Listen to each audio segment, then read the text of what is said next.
कार्यक्रम के पुण्यार्जक हैं श्री धन कुमार कोठारी, श्रीमती सुशीला देवी, संजय, सरिता, कुणाल, नेहा, करण, रूपांगी, अधीरा एवं वायु कोठारी, पुत्री एवं दामाद श्रीमती सुनीला, श्री दिलीप जी, निवासी गुवाहाटी एवं गुड़गांव, फर्म ऑटोमोबाइल कैरियर्स।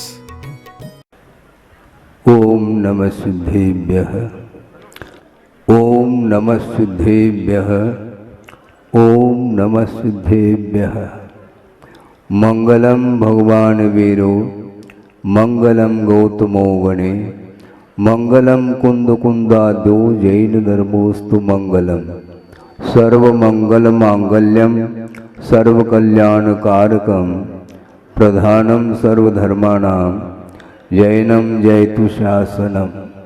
अहिंसा परमो धर्म की, महावीर भगवान की प्रातः स्मरणे परम पूजाचार्य गुरुवर श्री विद्यासागर जी मुनि महाराज की जय।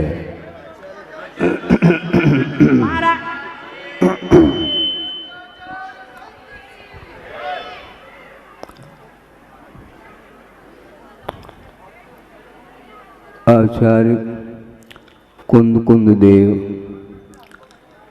जिन्होंने अध्यात्म ग्रंथों की रचना की है और उन ग्रंथों में समय सार, प्रवचन सार, पंचास्तिकाय, अष्टपाउड ये मुख्य रूप से ग्रंथ हैं। द्वादशान प्रेक्षा भी एक ग्रंथ है।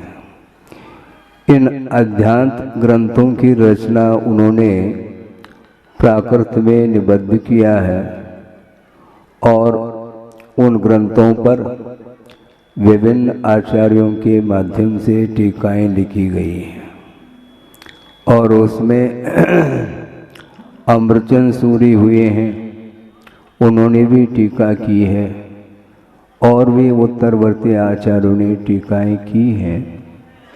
और अमृतचंद सूरी ने एक स्वतंत्र ग्रंथ भी उनका उपलब्ध होता है, कई हो सकते हैं। उसमें एक पुरुषार्थ सिद्धि उपाय नाम का ग्रंथ है। जैसे रत्नकृंडक श्रावकाचार आचार्य समदभद्र स्वामी का है, उसी प्रकार श्रावकाचार का वर्णन करने वाला वह भी एक ग्रंथ स्वतंत्र रूप से है। उसमें मंगलाचरण उन्होंने किया है। उसको प्रासंगिक बनाते हुए जो भी विषय सामने आएगा वह देने का प्रयास हम करेंगे। तज्जयति परम ज्योति समम समस्तैरनंत पर्यायै दर्पण तल इव सकला प्रतिफलति पदार्थ मालिका यत्र। यत्र ज्योतिषी, जिस केवल ज्ञान रूपी ज्योति में सकला पदार्थ मालिका प्रतिफलति समस्त अनंत पर्याय सार्धम समम वा। समस्त अनंत पर्यायों के साथ समस्त पदार्थ प्रतिफलित होते हैं, प्रतिबिंबित होते हैं। कहाँ पर? केवल ज्ञान रूपी ज्योति में प्रकाशित होते हैं। उस ज्योति के लिए उन्होंने वह ज्योति जयवंत रहे, ऐसा उन्होंने मंगलाचरण में भाव व्यक्त किए हैं। बहुत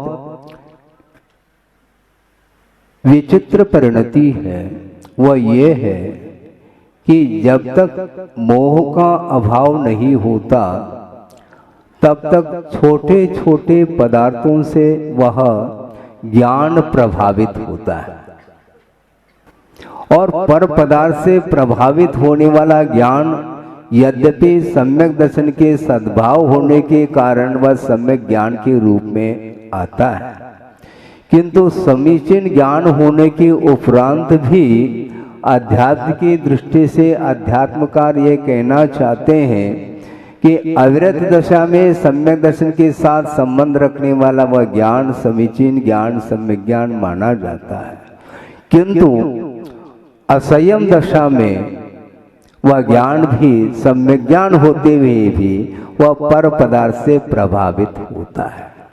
और जब तक पर पदार्थ से प्रभावित वह ज्ञान हो रहा है तो वह ज्ञान मोह से प्रभावित है, ऐसा कहने में कोई भी आगम से बाधा नहीं आती। आप पदार्थ को जानते हैं? बोलिए। आप कहेंगे सब लोग फर्ज में जानता हूं। आप नहीं जानते, आप जान नहीं सकते, क्योंकि जानने का आशय यहां पर यह है कि इष्टानिष्ट की परिकल्पना नहीं करते हुए बिना किसी स्वामित्व भाव के पदार्थ को जो जाना जाता है वह वस्तुतः सम्यक ज्ञान की कोटि में आता है। यह अध्यात्म की दृष्टि में बहुत अच्छा प्रसंग आपके पुण्य के उदय से समझ लो, निमित्त से स्मरण में आ रहा है।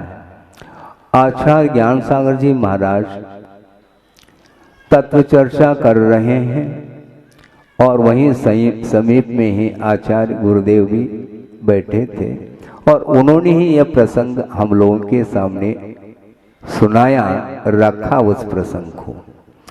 एक विद्वान और उनकी जिज्ञासा अथवा उनकी धारणा सामने रखी जा रही है।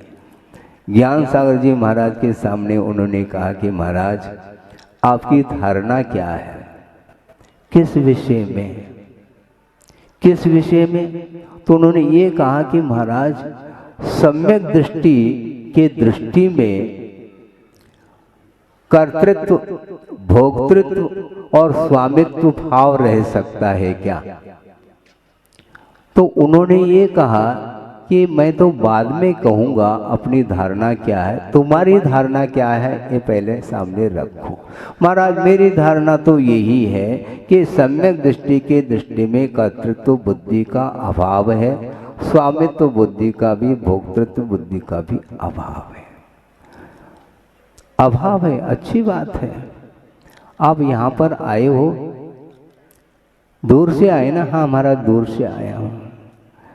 तो घर को ताला लगा करके आए क्या वैसे आए?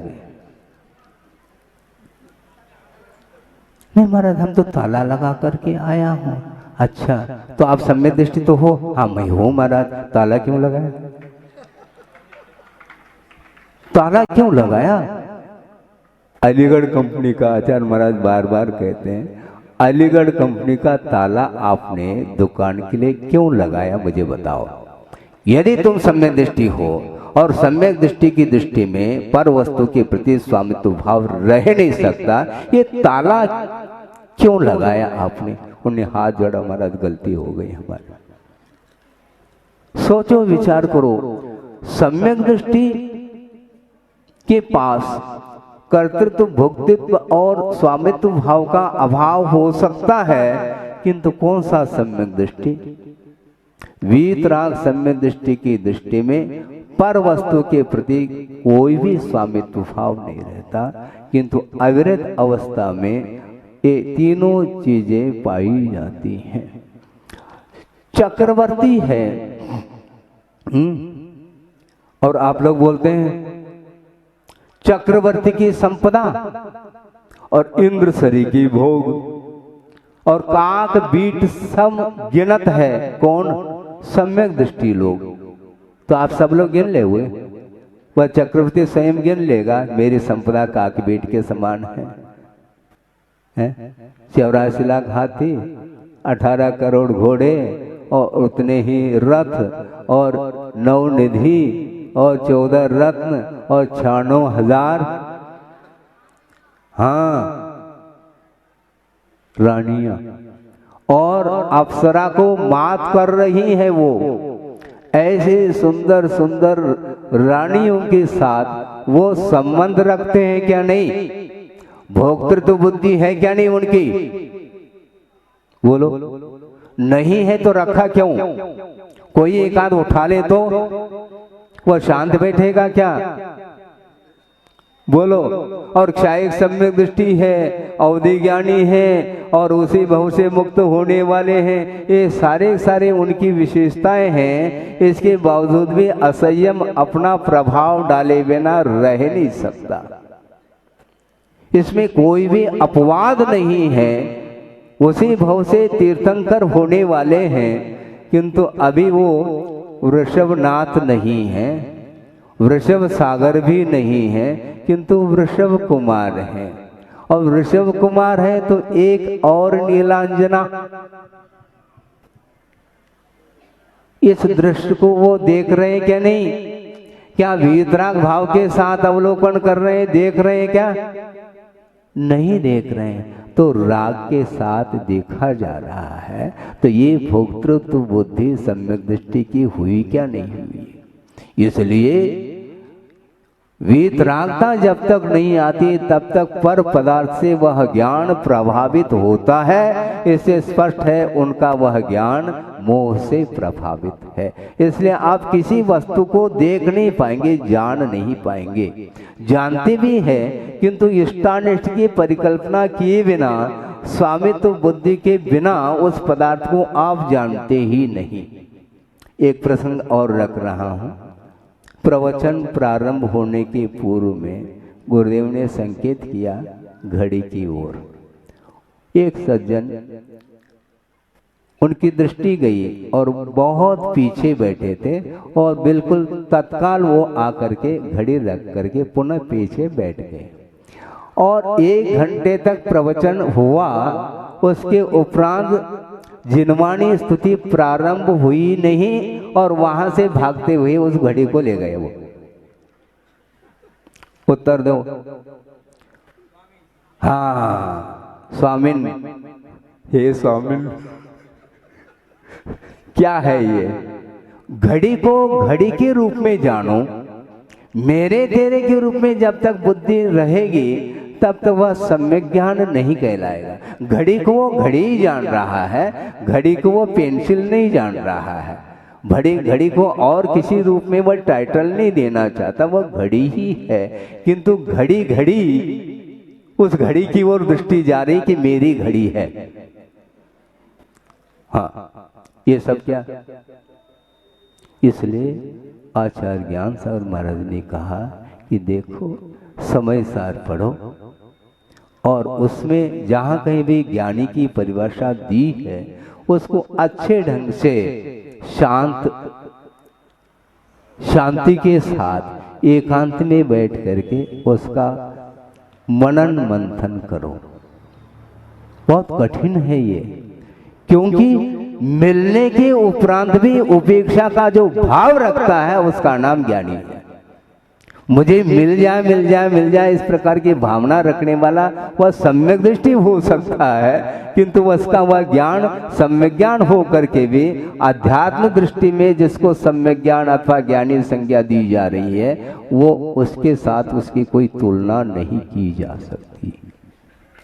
ना भूत की स्मृति, अनागत की अपेक्षा, भोगोपभोग, मिलने पर भी उपेक्षा, नहीं मिलने पर तो कोई भी उपेक्षा कर लेगा। वो मिलना ही नहीं तो काय को अब संतोष धारण करते हैं हम। अच्छा है? नहीं मिल रहे इसलिए संतोष, और मिल जाए तो वंस मोर, हाँ और मिल जाए ये भाव है भीतर। तो ऐसी स्थिति में ये इच्छा है क्या नहीं, और जिसके अंदर पर वस्तु के प्रति इच्छा जागृत हो रही है वह ज्ञानी नहीं हो सकता।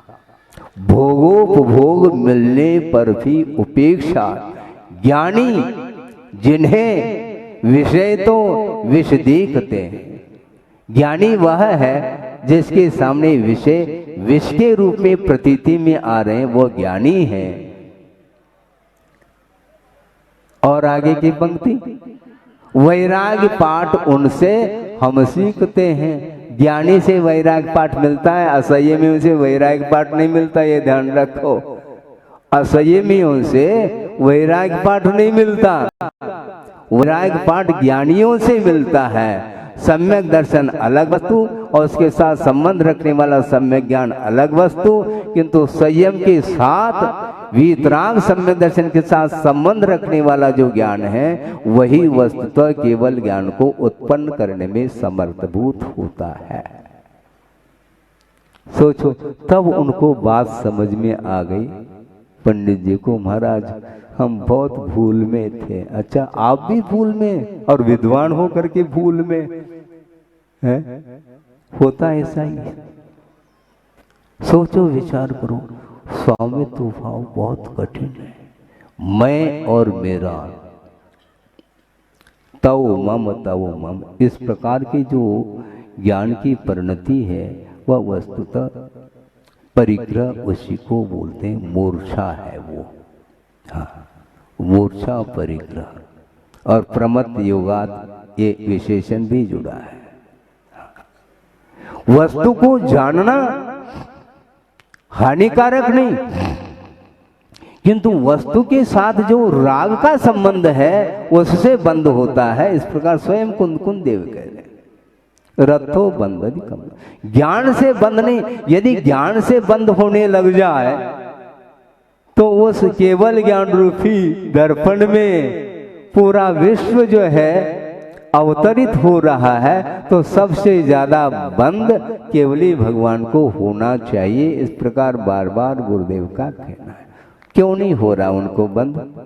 उनके केवल ज्ञान में स्वर्गीय दृश्य भी आ रहा है, नारकी दृश्य भी आ रहा है। चतुर्गति में रहने वाला जो भी परिणमन है वो सारा सारा उनके सामने स्पष्ट झलक रहा है। इसके बावजूद भी उन्हें किसी भी पदार्थ को लेकर के न विषाद का अनुभव है, न हर्ष का अनुभव है, न कोई स्वामित्व का अनुभव है, कोई भी अनुभव नहीं। किसका अनुभव? निजानंद रसली, वो अपने आप में लीन है। जिसका ज्ञान ज्ञान में ही लीन हो जाए तो वही वस्तुतः ज्ञान माना जाता है, और वही ज्ञान केवल ज्ञान के लिए कारण सिद्ध होता है। और आप लोग कदम कदम पर अन्यथा नहीं लेना, किंतु कहना तो पड़ेगा, क्योंकि बिठाया क्यों फिर? उपदेश के लिए आप ही ने तो निवेदन किया, महाराज 2 शब्द 200 शब्द भी कह सकता हूं, सुनना है आपको। किसी भी प्रकार से कोई अन्यथा अर्थ नहीं लेना चाहिए। यथार्थ जो विषय है उसको रखने में कहीं भी कोई भी बाधा नहीं है। और ये आधुनिक युग चल रहा है। जब मैं आया उस समय इतनी आधुनिकता नहीं थी। उस समय पुराने जमाने में एक फोटो लेना होता तो उस समय की प्रक्रिया देख लो थोड़ा, किसी को भी ज्ञात नहीं। किंतु आज जैसे आशीर्वाद दे रहे हो, ऐसा लगता है मोबाइल, और उसके माध्यम से आप सोचो, विचार करो, जो आपका जो वातावरण राग का वातावरण है वहां पर ये सारे क्रियाएं तो ठीक हैं, समर्थन नहीं कर रहा हूं, किंतु बिना समर्थन की गाड़ी चल रही है। किंतु धार्मिक सभा में आकर के भी आप इस प्रकार फोटो आदि लेना, ये सब करना, प्रभु के सामने भी एक रोचक प्रसंग आपके सामने रख रहा हूं। हमारे सामने वो घटना घटित हुई है, और प्रगान करके ले गए, और नवधा भक्ति पूर्वक सभी क्रियाएं संपन्न हो गई, और खड़ा हो गया आहार लेने के लिए, और अंजलि है, और देने वाला वो दे रहा है, किंतु उसका ग्रास अंजलि में करपात्र में ना आकर के इधर जा रहा था। मैंने सोचा कि कोई इनको चश्मा तो नहीं है क्या है? चश्मा भी नहीं पहना, कुछ भी नहीं पहना। हमने हो क्या रहा है? उधर देखा तो वहां पर फोटो, मतलब उधर दृष्टि है तो इधर जा रहा है हाथ। अब सोचो, मैंने देखा, ये देखो, फंस गए, बच गए। यदि नीचे ग्रास गिर जाता है तो ओम शांति हो जाती, अंतराय हो जाता। इसको बोलते हैं कितनी आकुलता है। सारी धार्मिक क्रियाएं हम जो है पुण्य का, साथ से पुण्य का अर्जन भी करना चाहते हैं और मनोयोग के साथ हम धार्मिक क्रियाओं को संपन्न नहीं करना चाहते हैं। आपको समझ में नहीं आ रहा?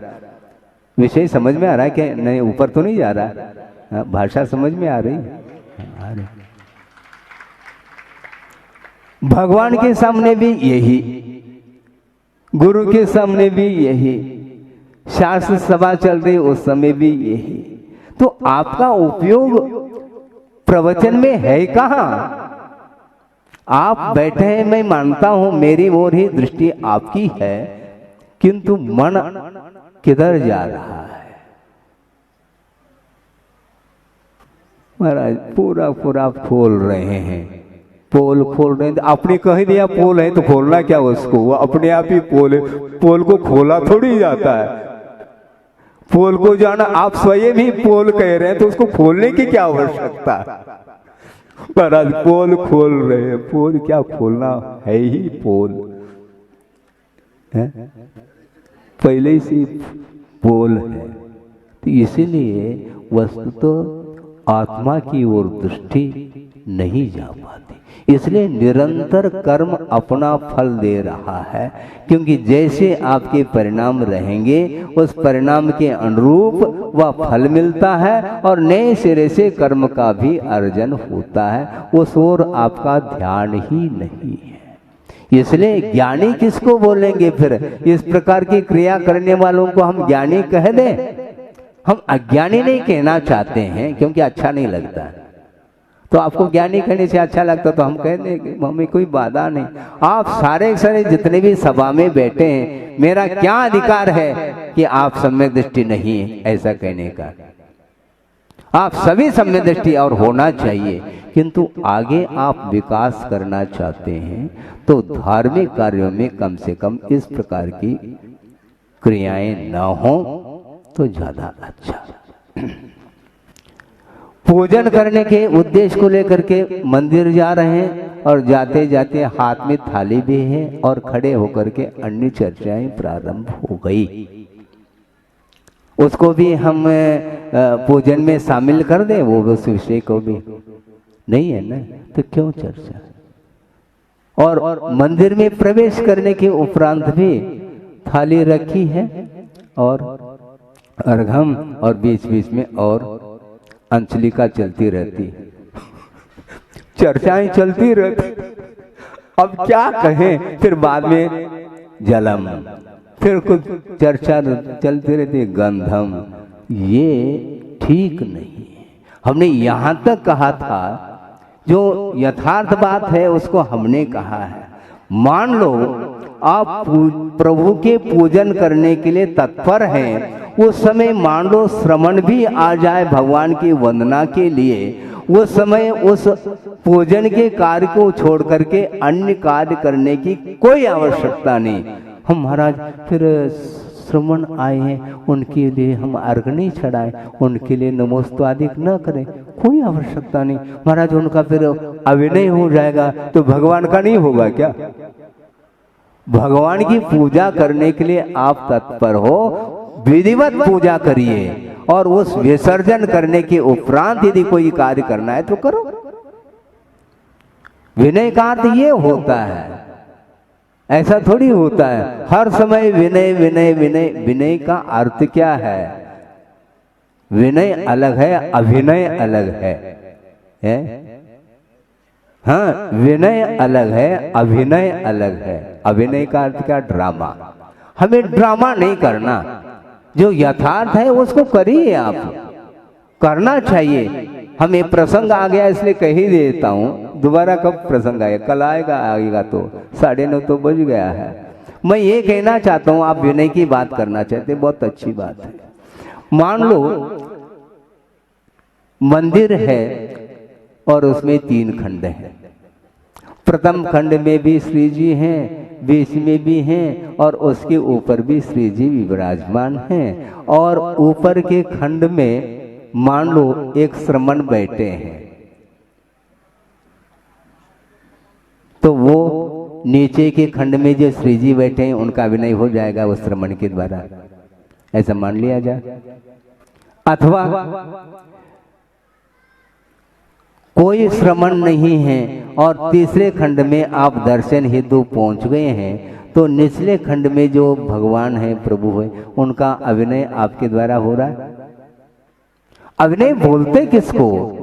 शक्य का अनुष्ठान है ये, अभिनय नहीं है ये। और मान लो ये कहना चाहते हैं कि वेदी पर छोटे मोटे प्रतिमाएं कितनी हैं? 150 प्रतिमाएं हैं, तो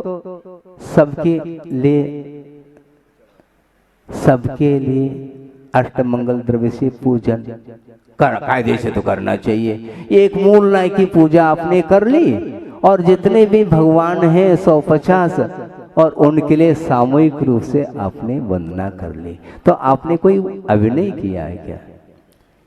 सबकी पूजा कर लो, सबका अभिषेक कर लो, सबके सामने कायसर कर लो, तो इतना समय हो तो कर लो। नहीं करते हैं तो इसमें अभिनय का भाव नहीं। तो उसी प्रकार मेरा ये कहना है, श्रवण भी आ जाए तो भी आप भगवान की पूजन करने के लिए बैठे हैं तो विधिवत पूजन करिए। प्रत्येक क्षेत्र में विधि को भूलना नहीं चाहिए। विधिवत करो, रुचिवत नहीं करो। क्या? अपने रुचि के अनुरूप नहीं, विधिवत करो। तो इसी प्रकार हाँ, विधिवत करिए आप। इसलिए धार्मिक क्रियाओं को संपन्न करने के लिए अपने को, परिणामों को पवित्र रखना चाहिए। अन्य कोई भी सांसारिक विकल्प उतने क्षण के लिए तो नहीं आना चाहिए। लेकिन ये होता नहीं, फोटो चल रहे हैं और भी बातें चल रही हैं, ये सब हो रहा है। इसलिए ज्ञानी किसको बोलते हैं, इसका विषय आपके सामने दिया है और बहुत सारा इसका विस्तार किया जा सकता है, समय पर करेंगे। समय आपका हो गया है, इतना ही पर्याप्त समझता हूँ। अहिंसा परमो धर्म की जय। बोधि समाधि परिणाम शुद्धि स्वात्मोपलब्धि शिव शोक शुद्धि चिंतामणिम चिंतित वस्तुदाने त्वामंद मानस्य ममा। परम पूजाचार्य गुरुवर श्री विद्यासागर जी महाराज की जय। ओम नमः सिद्धेभ्यः, ओम नमः सिद्धेभ्यः, ओम नमः सिद्धेभ्यः। मंगलम भगवान वीरो, मंगलम गौतमो गणे, मंगलम कुंद कुंदाद्यो जैन धर्मोस्तु मंगलम। सर्व मंगल मांगल्यम सर्व कल्याणकारकम प्रधानम सर्वधर्माणां जैनम जयतु शासनम। अहिंसा परमो धर्म की, महावीर भगवान की प्रातः स्मरणीय परम पूजाचार्य गुरुवर श्री विद्यासागर जी मुनि महाराज की जय। महाराज की जय की जय। कल आपके सामने विषय रखा गया था, उसी विषय को थोड़ा सा और आगे बढ़ाने का मन हुआ है। विषय ये था कि कर्मों का आश्रय जो हो रहा है उसको रोकना है, उसका निरोध करना है। और निरोध करने के लिए विभिन्न प्रकार के साधन आगम के माध्यम से उपलब्ध हो सकते हैं। और उसमें एक अनुप्रेक्षा को प्रासंगिकता देते हुए कल विषय रखा था। उसी विषय को गुरुदेव ने समय समय पर जो दिया है उसी को हम स्मरण में लाने का पुरुषार्थ करेंगे। उन्होंने एक बार नहीं कई बार प्रसंग उन्होंने बनाया है कि चिंतन जो होता है वह द्रव्य का भी चिंतन होता है और पर्यायों को भी विषय बना करके चिंतन किया जा सकता है, जिसके माध्यम से संवर होता है।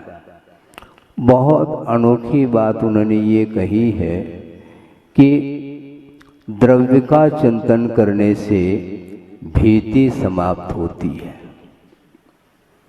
और पर्याय का चिंतन करने से वैराग्य उत्पन्न होता है। आप क्या चाहते हैं? भीति से ऊपर उठना चाहते हैं और भीति से ऊपर उठना चाहते हैं तो आप किसका सहारा लेते हैं? समझने के लिए सामने व्याघ्र आ गया अथवा एक बहुत बड़ा विशाल अजगर जिसको बोलते हैं, अगर इस सभा में अजगर आ जाए और व्याघ्र उपस्थित हो जाए तो निश्चित रूप से भय की उदीरना होगी। लेकिन ध्यान देने की बात यह है, चाहे हम हो चाहे आप हो, हम व्याघ्र से डरते हैं, सर्पादिक से डरते हैं। क्यों डरते हैं? इसके पीछे तथ्य ये है कि हमें मृत्यु से भीति है। मृत्यु से भीति होने के कारण उस व्याघ्र से अजगरादिक जो क्रूर स्वभाव वाले जो तिर्यंश हैं, उनसे अपने आप को बचाने का पुरुषार्थ करते हैं।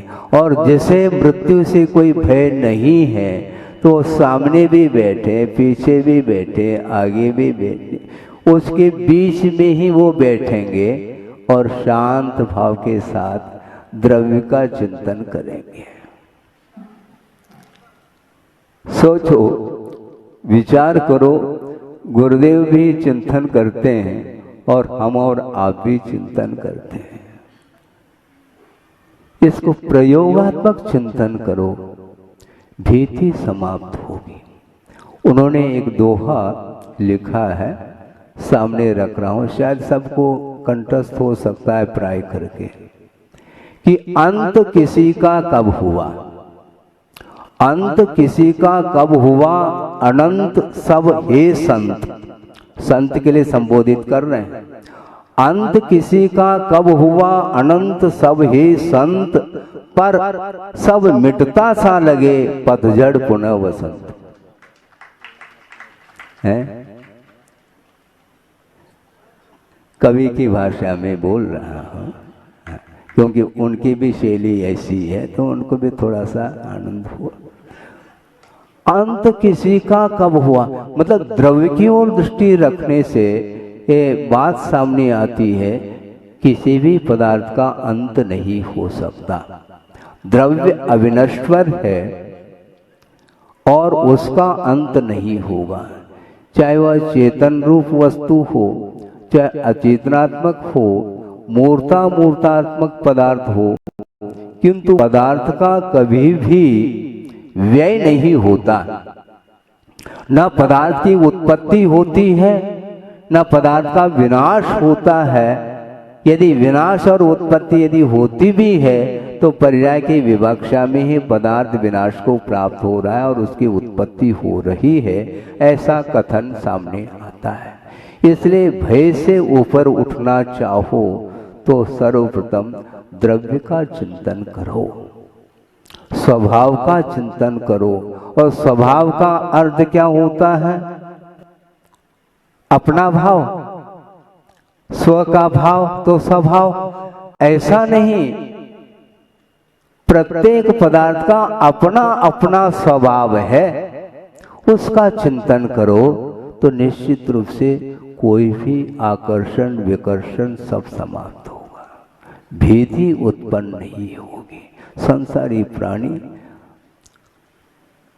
मरण से डर उसे है, बार बार इहलोक भय, परलोक भय, अत्राण भय, अगुप्ती भय, आकस्मिक भय, वेदना, भय, न जाने और कितने कितने हैं। 7 प्रकार के भय हैं।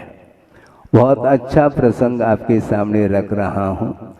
संघ को आचार्य महाराज पढ़ा रहे थे, स्वाध्याय करा रहे थे। उस समय प्रसंग भय को लेकर के आया। उन्होंने पूछा, क्यों, कितने प्रकार के भय होते हैं? तो एक महाराज ने कहा कि महाराज 8 प्रकार के भय होते हैं। तो आचार्य महाराज ने सोचा, अभी तक तो हमने यही पढ़ाया है आगम के माध्यम से, 7 प्रकार के भय होते हैं, 8वां भय कौन सा? महाराज ये 7 प्रकार के भय तो सबको ज्ञात है, 8वां भय वह है जो आपसे डर भीति उत्पन्न होती है, आपसे भीति उत्पन्न होती है। तो वो समय गुरुदेव ने कहा, मुझसे क्यों डरते हो? हैं? मुझसे क्यों डरते? तुम पाप से डरो। हाँ, पाप भीरू होना चाहिए श्रमण के लिए, डरपोक नहीं है श्रमण। महाराज डर रहा है, वो पाप से डर रहा है, संसार से डर रहा है। और डरना चाहिए। जिसको पाप से भीति नहीं है वो कभी भी कर्म बंध से मुक्त नहीं हो सकता। संसारी प्राणी नरक जाने से डरता है, किंतु नरक के लिए कारणभूत जो सामग्री है उससे बचना नहीं चाहता। साउथ के कुछ लोग सज्जन आए थे, बहुत पुरानी बात कह रहा हूं, सन 87 की बात है। आचार्य महाराज का चातुर्मास तोवंजी में हुआ और चतुर्वेद संघ के साथ हुआ। उस समय अपराह्न वेला में आचार्य भक्ति संपन्न हुई और मेरे पास एक सज्जन आए, वो साउथ के थे, मैं जानता था। और उन्होंने हाथ जोड़ करके निवेदन किया कि महाराज मुझे डर लगता है। किससे? किससे डर लगता है? बोलो। नहीं, मुझे डर लगता है महाराज। किससे? महाराज मैं स्वाध्याय करने से मुझे डर लगता है। तो हमने क्यों? महाराज स्वाध्याय शास्त्र में इस प्रकार के परिणाम करने से नरकायु का बंध होता है, ऐसे परिणाम करने से तिर्यंचायु का बंध होता है, इस प्रकार के विभिन्न प्रकार के परिणाम करने से अनेक प्रकार के कर्मों का बंध होता है। यह चर्चा आगम में मिलती है, इसलिए मुझे डर लगता है। तुम नरक जाने से क्यों डरते हो? नरक के लिए जो कारण है उनसे बचो। कारण से बचोगे तो निश्चित रूप से कार्य से बच जाएंगे आप। कारणाभावो कार्याभावः, कारण का अभाव होगा तो निश्चित रूप से कार्य का अभाव हुए बिना रह नहीं सकता। ये निश्चित बात है। और आपका जो भविष्य है वह किसी के अधीन नहीं, आपके अधीन ही आपका भविष्य निर्धारित है। महाराज मेरा भविष्य कैसा होगा, मेरा भविष्य कैसा होगा।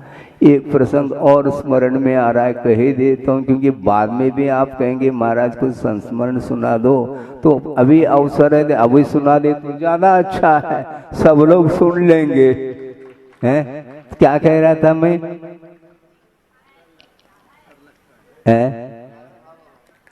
नहीं, बहुत अच्छा, हमें याद आ गया, आपको नहीं आएगा। कि महाराज हमने सुना है, और एक व्यक्ति से नहीं अनेकों व्यक्तियों से प्राय करके सभी के मुख से हमने ये सुना है कि महाराज आप भविष्य जानते हैं, सच है क्या?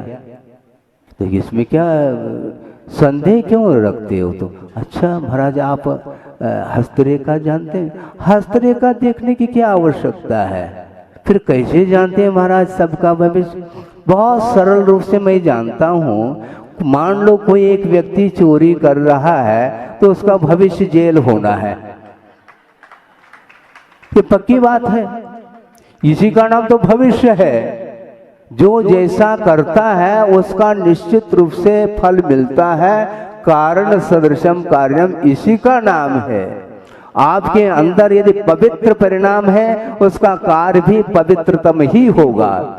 और आपके भीतर यदि कलुषता रहेगी, निश्चित रूप से वह पतन के लिए कारण है। ये आगम का वाक्य है, ये गुरुदेव ने कहा। ये ध्यान रखिए, मैं बार बार इसलिए रिपीट करता हूं, कहीं आपको ऐसा लगे कि हम महाराज अपने मनगढ़ंत बात कर रहे हैं। हाँ, कई लोग मनगढ़ंत भी करते हैं और गढ़ंत का त्याग भी करते हैं। गढ़ंत का त्याग है किंतु मनगढ़ंत बातें करते हैं, ये ठीक नहीं है। ये आगम के अनुरूप में बात कर रहा हूं और आगम के आधार से गुरुदेव ने जो बात रखी है उसको आपके सामने पेश कर रहा हूं। उन्होंने ये कहा कि भविष्य किसी दूसरे के आश्रित नहीं, अपने परिणामों के आश्रित ही अपना भविष्य टिका हुआ है। इसलिए आपका भविष्य यदि उज्जवल होगा तो आपका वर्तमान यदि उज्जवल है तो निश्चित रूप से निस्संदेह रूप से भविष्य आपका उज्जवल होगा। और वर्तमान यदि मान लो आपका उज्जवल नहीं है तो भविष्य आप अपेक्षा नहीं रख सकते मेरा भविष्य उज्जवल हो। इसलिए प्रकरण ये था कल कर्मों का आश्रय। बहुत अच्छा विषय है कि संवर करने के लिए विभिन्न प्रकार के साधन हैं, उसमें अनुप्रेक्षा बहुत एक अच्छा महत्वपूर्ण साधन है, क्योंकि अनुप्रेक्षा के माध्यम से ही हम गुप्ति तक भी पहुंच सकते हैं, ऐसा गुरुदेव का कहना है। जीने की इच्छा हमेशा जिजीविषा जिसको बोलते वो बनी रहती है। और दूसरी बात यह है, कुछ ऐसे भी लोगों की धारणा है इतनी आयु थी महाराज, अच्छी बात है, पहले क्यों नहीं बताई तुमने? इतनी आयु थी तो मरने के पहले बता देते, डेट निश्चित कर लेते। टाइम नहीं, मैं तो पूछ रहा हूं ना, टाइमिंग निश्चित कर लो, अमुक तारीख के दिन अमुक इतने बज करके इतने मिनट इतने सेकंड पर ये ऑफ हो जाएगा। आप बोलो आप कब होता है? नहीं बता सकेंगे। और मरने के उपरांत उसकी उतनी ही आयु थी, ये तो हम भी जानते, फिर छोटा बच्चा भी जानता है, इसमें क्या दिक्कत है।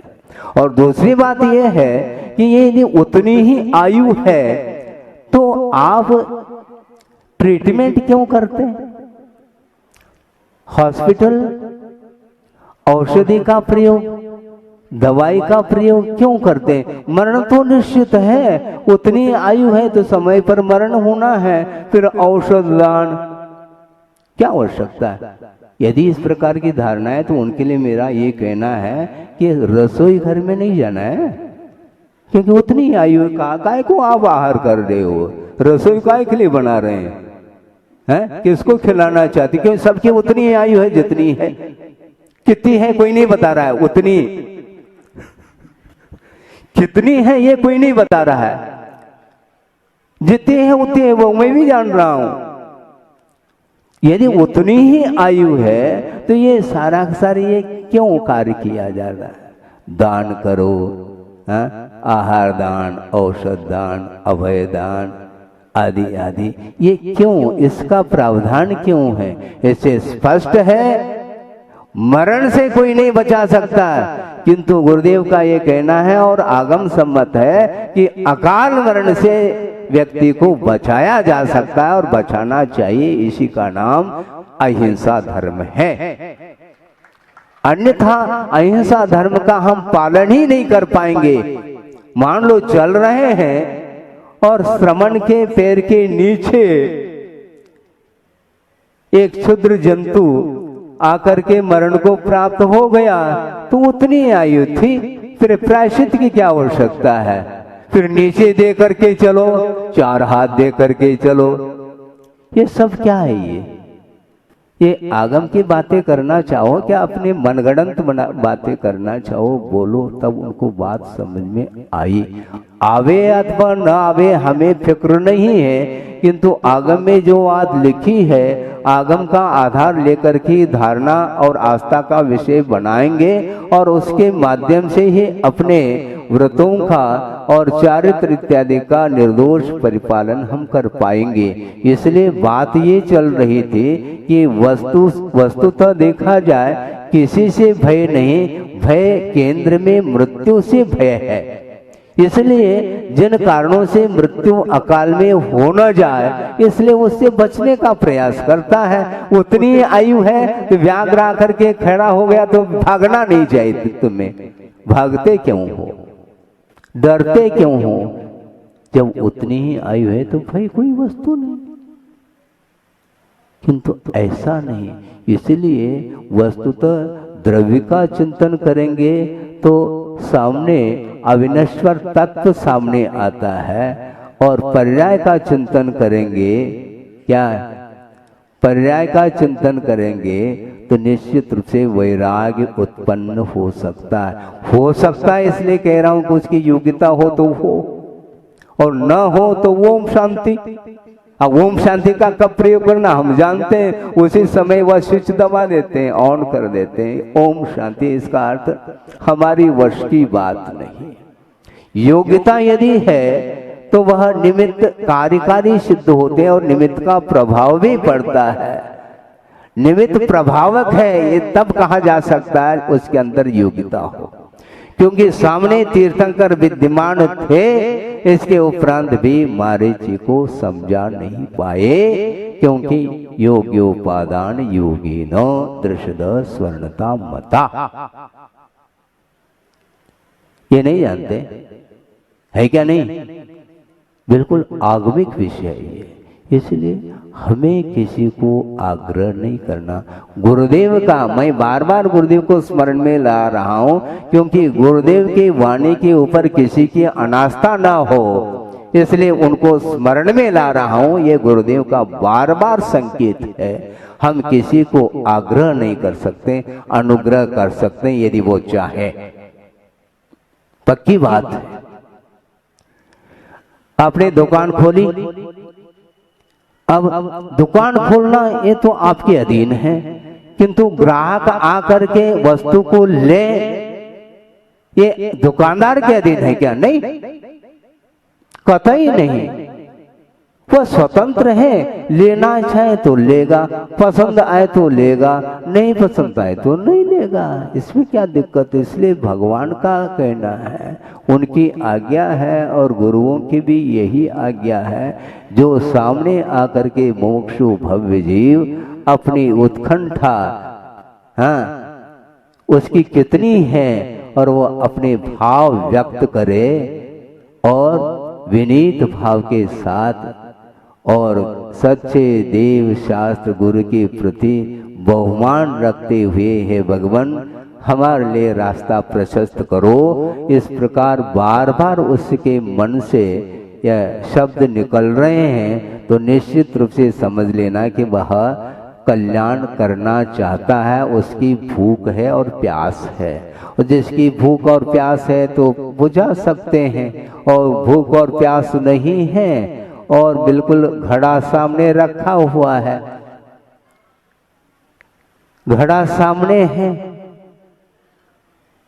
पीने वाला हो तो उसको उस जल की उपयोगिता है, उसकी यूटिलिटी, और कोई अंतर नहीं, केवल भाषांतर है उससे। यूटिलिटी करने से बहुत बड़ा वो आ गया, क्या है अर्थ तो वही है, उपयोगिता, लेकिन इससे व्यक्ति प्रभावित होता है।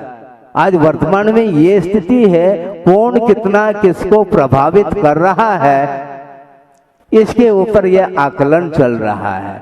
भावों की ओर दृष्टि किसी की नहीं है। शब्द एकमात्र भावों तक तो पहुंचाने के लिए एक माध्यम है। किसी भी भाषा का आलम्बन लेकर के वस्तु तत्व को समझना है तो समझ सकते हैं। तो मैं ये कह रहा था, हम आग्रह नहीं कर सकते, अनुग्रह कर सकते, और अनुप्रेक्षा का आधार लेकर के, सुनिए, अनुप्रेक्षा का आधार लेकर के ही हम वस्तु तत्व का चिंतन कर सकते हैं। सही हम अपने तरफ से कोई भी छोंक नहीं लगाएंगे, अपने तरफ से उसको रोटी को चुपड़ेंगे नहीं घी से। हम क्यों चुप रहे? चुपड़ी हुई, वो रोटी बनने के पहले चुपड़ी है क्या? बनने के बाद इसका अर्थ आपने चुपोड़ लिया उसको। मैं इस प्रकार चुपोड़ना नहीं चाहता। हाँ, ओरिजिनल जो वस्तु है उसका वर्णन हम करना चाहते हैं, अतिरिक्त कुछ भी हम नहीं कहना चाहते हैं, क्योंकि यह भी आगम है अन्यून मनतिरिक्तम, न न्यूनता को लेकर के न अतिरिक्तता को लेकर के आगम इससे दूर है। याथा तथ्यम विनाश विपरीता, ऐसा कहा है। इसलिए जिसका जैसा स्वरूप है उसका वर्णन, उसका प्रतिपादन आगम ग्रंथों में स्पष्ट रूप से मिलता है। उसके प्रति आस्था रखते हुए और आस्था को मजबूत करते हुए आप चलेंगे तो निश्चित रूप से आप चारित्र के क्षेत्र में कदम रख सकते हैं। इसलिए चारित्र से भी मैं महत्वपूर्ण सम्यक्त को मानता हूं, इसलिए मानता हूं मोक्ष मार्ग की प्रथम सीढ़ी या विज्ञान चरित्रा। तो इसका अर्थ ये नहीं समझना पहले हम अपने जीवन में सम्मेलन प्राप्त कर लेंगे, अगले जीवन में देख लेंगे आगे होशी। ये यदि कहेगी तो मुश्किल हो जाएगा। ऐसा नहीं, एक साथ भी रत्नत्रय की उत्पत्ति हो सकती है और क्रम से भी हो सकता है, किंतु सम्यक दर्शन सम्यक ज्ञान युगपथ है, उसके पश्चात चारित्र भी उत्पन्न हो सकता है अथवा साथ साथ भी हो सकता है। इसलिए चारित्र के क्षेत्र में कदम बढ़ाना चाहो तो चारित्र से भी मैं महत्वपूर्ण सम्यक को देता हूँ, क्योंकि सम्यक दर्शन यदि सक्रिय नहीं हो पाएगा तो निश्चित रूप से चारित्र आपका बहुत, चारित्र में निर्मलता आस्था के ऊपर है। सक्रिय सम्यक दर्शन क्या है महाराज, उसको भी समझ लो, सोच लो। वात्सल्य एक अंग को हम प्रमुखता दे करके चले तो बात समझ में आ सकती। बहुत सारा विषय, इतना समय तो है नहीं, और ये चैनल चलेगा, ये जिनवाणी चैनल। हाँ बिल्कुल ठीक है, ये चैनल चलेगा, ये परंपरा, ये स्वाध्याय की। तो मैं ये कह रहा था, क्या कह रहा था? हाँ, वात्सल्य अंग। देखो ये वात्सल्य अंग सम्यक दर्शन का है, ये ध्यान रखें। और ये वात्सल्य किसी व्यक्ति विशेष के प्रति नहीं हुआ करता, वात्सल्य साधर्मी के प्रति वात्सल्य। और यहाँ तक कि कोई मिथ्या दृष्टि भी क्यों ना हो, किंतु सम्यक को प्राप्त करने की उसकी ललक है। आखिर दूसरी बात यह है कि आप सम्यक दर्शन को किसको प्राप्त कराएंगे, मुझे बताओ। जो सम्यक दृष्टि है उसको क्या प्राप्त कराना, ऑलरेडी है उसके पास सम्यक्त्व। जिसके पास सम्यक्त्व नहीं है तो धर्म श्रवण के माध्यम से उसको सम्यक दर्शन प्राप्त कराना चाहते हैं। तो जिसको प्राप्त कराया जा रहा है उसके प्रति आपकी यदि उपेक्षा दृष्टि होगी तो निश्चित रूप से आप उसको सम्यक दर्शन प्राप्त नहीं करा पाएंगे, ये उतना ही सत्य है। इसलिए उसके प्रति भी वात्सल्य रखने की बात आती है। हाँ, निश्चित बात है। और वात्सल्य सम्यक दर्शन का अंग है। व्यक्ति विशेष के प्रति यदि झुकाव है तो निश्चित रूप से व्यापकता उसमें नहीं रहेगी। दूसरी बात, वात्सल्य और स्नेह है, इन दोनों में फर्क क्या है, अंतर क्या है, इसको भी हमें संक्षेप से समझना है। प्रमाद का यह भेद है स्नेह, और वात्सल्य सम्यक दर्शन का अंग है। और स्नेह के कारण व्यक्ति विशेष के प्रति झुकाव वह चिपक जाता है, उसके अंदर गुण हो अथवा न हो इसका कोई ख्याल नहीं रखता, किंतु वह चिपक जाता है। और सबसे बड़ा उदाहरण, तो बड़ा उदाहरण ये दे रहा हूं कि राम का लक्ष्मण के प्रति वात्सल्य नहीं था, स्नेह था। समझ रहे? वो क्षयिक सम्यक दृष्टि है, इसके उपरांत भी वात्सल्य यदि होना है तो केवल लक्ष्मण के प्रति क्यों, अन्य लोगों के प्रति भी तो उतना गाढ़ स्नेह होना चाहिए, नहीं हो सकता। ये असंयम की भूमिका में इस प्रकार वह प्रमाद बढ़ता चला जाता है। इसलिए प्रमाद हमें हमारे लिए अभिशाप सिद्ध होता है और वात्सल्य हमारे लिए वरदान सिद्ध होता है। वात्सल्य के माध्यम से ही प्रभावना होने वाली है, और वात्सल्य नहीं है तो कौन सी प्रभावना, मुझे बता दो। केवल प्रवचन देने का नाम थोड़ी प्रभावना है, नहीं।